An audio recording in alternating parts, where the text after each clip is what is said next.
فيديو النهاردة هيكون عن ازاي نعمل سيرم البشرة ده، وبدون مبالغة ده افضل سيرم انا استعملته في حياتي. سيرم ملمسه مش دهني ابدا، وبيخلي البشرة ناعمة جدا وبتلمع وفيها نضارة بشكل كبير.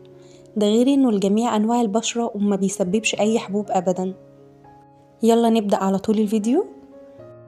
اول حاجة هنحتاجها جل الصبار، لازم يكون نوع كويس ومضمون، وممكن نستعمل جل الصبار الطبيعي اللي بيبقى من النبتة نفسها، بس ده هيخلي السيرم مدة صلاحيته ما تكونش كبيرة. هحط منه 3 معالق كبار. تاني حاجة هحتاجها هي مية الورد، استعملوا مية ورد طبيعية 100%، بلاش بتاعة السوبر ماركت أو اللي بيكون فيها ألوان صناعية.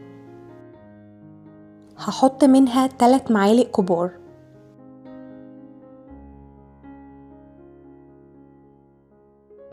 تالت حاجة هحطها هي فيتامين اي، وده بتلاقيه في الصيدلية على شكل كبسولات بتركيزات مختلفة. أنا استعملت تركيز 400. حطيت منه كبسولة واحدة هفتحها بدبوس أو مقص وهفضيها على السيرم. آخر حاجة هحطها هي زيت الجوجوبا، لو ما عندكيش ممكن تستعملي زيت اللوز الحلو، زيت الأرجان أو زيت بذور العنب.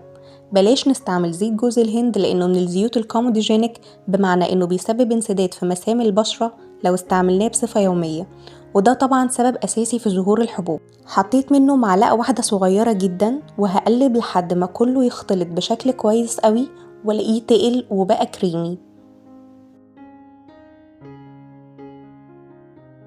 وبس كده، هو ده بالظبط السمك اللي انا محتاجاه. لو طلع معاكوا اتقل من ده زودوا شوية مية ورد عشان احنا عاوزينه سيرم مش كريم.